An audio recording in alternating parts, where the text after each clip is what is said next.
किलबा के पात परे उगेलन सूरज मल सझा के झुके।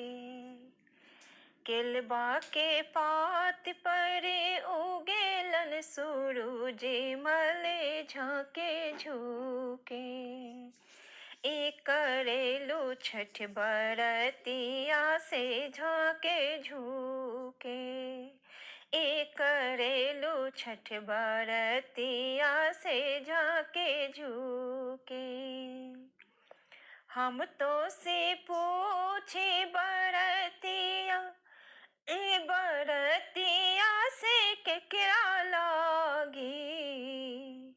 हम तो से पूछे बरतिया ए बरतिया से केकरा लागी।